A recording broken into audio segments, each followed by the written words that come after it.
સર્વપ્રથમ શ્રી ઠાકોરજીએ મહાપ્રભુજીને આપ્યા, જેને ગદ્ય મંત્ર કહીએ છીએ, ગદ્ય અને મંત્ર. પ્રાગટ્ય તો ગોલોક ધામમાં આપણે ત્યાં પ્રસંગ આવે છે અષ્ટાક્ષર ને પંચાક્ષરના પ્રાગટ્યનો. એનું તો જે વર્ણન જેમ એનો પ્રસંગ કહીએ છીએ લીલામાં, જે જ્યારે ઠાકોરજી એકવાર શ્રી સ્વામીજીનું નિકુંજમાં બિરાજીને સ્મરણ કરી રહ્યા છે અને એટલો તાપ વિરહ પ્રગટ થઈ ગયો, સ્મરણ કરતા કરતા રાધા રાધા રાધા રાધા એ નામ ઉચ્ચારતા ઉચ્ચારતા રોમ રોમમાંથી રાધાજીનું પ્રાગટ્ય થઈ ગયું.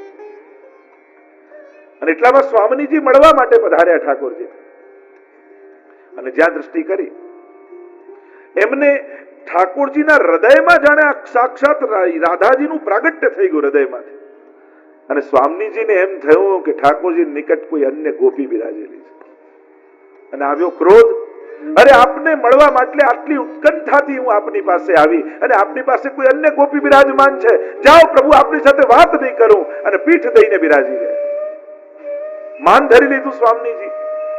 અને અહીંયા મહાપ્રભુજી ઠાકોરજીને એમ થયું, અરે હું તો સ્વયં સ્વામીજીનું સ્મરણ કરતો હતો ને મારા હૃદયમાં સ્વામીજી જ પ્રગટ થયા હતા, અને આવી ગેરસમજ કરીને માન ધર્યું, તો જાઓ સ્વામીજી હું પણ આપની સાથે વાત નહીં કરું. અને ત્યાં ઠાકોરજી પણ પીઠ દઈને બિરાજી ગયા.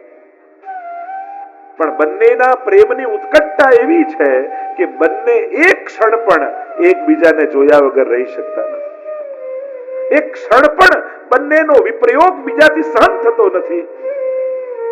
બંનેના હૃદયમાં, સંક્ષિપ્તમાં વાત કરું, જેમ મહાપ્રભુજીના પ્રાગટ્યની વાત આવે, બંનેના હૃદયમાં સ્ત્રી ભાવ પું ભાવ બિરાજે છે, અને એ સ્વામીજીના હૃદયમાંથી રહેલો પું ભાવ, ઠાકોરજીના હૃદયમાં રહેલો સ્ત્રી ભાવ, જે વલ્લભના પ્રાગટ્યની વાત આપણે સૌંદર્યમ નિજૃદગતમ પ્રકટિતમ શ્રી ગૂઢ ભાવાત્મકમ રૂપમ તત ત્રિતયાત્મકમ જે વાત છે, અને ત્રીજો સાક્ષી સ્વરૂપ પ્રગટ થયું. આ ત્રણેય સ્વરૂપ ભેગા થયા અને વલ્લભનું પ્રાગટ્ય નિત્ય લીલામાં થયું. અને વલ્લભનું પ્રાગટ્ય થયું, બંનેનું માન દૂર કરવા માટે અહીંયાથી સ્વામીજીને મનાવ્યા. અને ઠાકોરજીના હૃદયમાં તો આપ જ પ્રગટ થયા હતા, અહીંયા સ્વયં ઠાકોરજીને મનાવ્યા અને બંનેને એક પાઠ પર પધરાવ્યા. જ્યારે પાઠ પર પધરાવ્યા ઠાકોરજીને, ત્યારે સ્વામીજી નિકટ પધાર્યા ઠાકોરજીની પાસે, અને બે હાથ જોડીને પંચાક્ષરનું ઉચ્ચારણ એ સમયે નિત્ય લીલામાં સ્વામીજીએ કર્યું કે હે કૃષ્ણ હું તમારી છું, હે કૃષ્ણ હું તમારી છું, હે કૃષ્ણ હું તમારી છું. અને આમ નિત્ય લીલામાં પંચાક્ષરનું પ્રાગટ્ય થયું. એ પંચાક્ષરની આપણે આદર રાખી અપરસમાં જ એ મંત્ર બોલીએ છીએ, પણ ભાષાંતર. અને જ્યારે ઠાકોરજીનું માન દૂર થયું, યુગલ સ્વરૂપ નિકુંજમાં સુવર્ણના સિંહાસન પર બિરાજમાન થયું, ઠાકોરજી અને સ્વામીજી બંને બિરાજ્યા, ત્યારે આ વલ્લભ સ્વરૂપ જે લીલામાં પ્રગટ થયું હતું, એ બે હાથ જોડી દંડવત કર્યા. અને હાથ જોડીને એ સમયે શ્રી વલ્લભના મુખમાંથી નિત્ય લીલામાં શ્રી એટલે સ્વામીજી, કૃષ્ણ એટલે ઠાકોરજી, શ્રી કૃષ્ણ શરણમ મમ, શ્રી કૃષ્ણ શરણમ મમ, આમ 3 વાર અષ્ટાક્ષરનું પ્રાગટ્ય મહાપ્રભુજીના મુખે. તો અષ્ટાક્ષર અને પંચાક્ષર બંનેનું પ્રાગટ્ય નિત્ય લીલામાં છે. પણ અહીંયા ઠાકોરજીએ ભૂતલ પર પ્રગટ થઈ અને ગદ્ય મંત્રનો ઉપદેશ, જેમ ગદ્ય અને પદ્ય આપણે કહીએ ને, પદ્ય એટલે પોએટ્રી, કવિતાના રૂપમાં હોય, ગદ્ય એટલે લિટરેચર. એટલે જ્યારે બ્રહ્મ સંબંધ મંત્ર આપણે બોલીએ છીએ ત્યારે પહેલા ગદ્ય બોલીએ છીએ અને પછી મંત્ર બોલીએ છીએ. ભગવાન કૃષ્ણથી વિખુટા પડે હજારો વર્ષોનો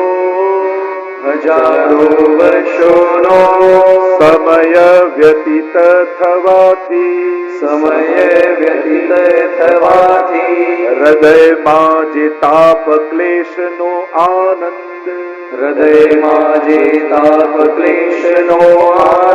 થવો જોઈએ તે જેને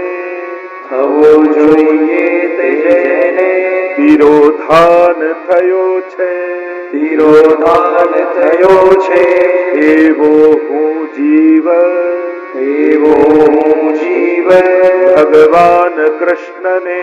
ભગવાન કૃષ્ણને દેહ ઇન્દ્રિય પ્રાણ દેહ ઇન્દ્રિય પ્રાણ અંતઃકરણ એના ધર્મો અંતઃકરણ એના ધર્મો સ્ત્રી ઘર પુત્ર કુટુંબ ધન સ્ત્રી ઘર પુત્ર કુટુંબ ધન આલોક અને પરલોક આલોક અને પરલોક આત્મા સહિત આત્મા સહિત સમર્પણ કરું છું સમર્પણ કરું છું હું દાસ છું હું દાસ છું હે કૃષ્ણ હે કૃષ્ણ હું તમારો છું હું તમારો છું હે કૃષ્ણ હે કૃષ્ણ હું તમારો છું હું તમારો છું હે કૃષ્ણ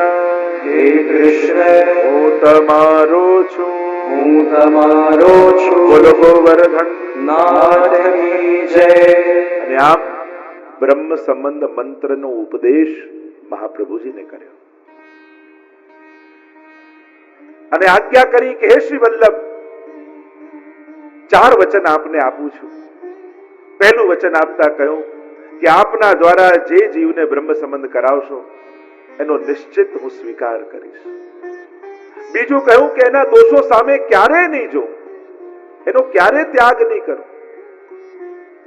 ત્રીજું કહ્યું આપની કાનીથી જે ભોગ ધરશે એને ચોક્કસ હું આરોગીશ. અને ચોથું વચન આપ્યું આપ જેના માથે મને પુષ્ટાવીને પધરાવશો ત્યાં સદાય હું પ્રગટ સ્વરૂપે બિરાજીશ. અને 4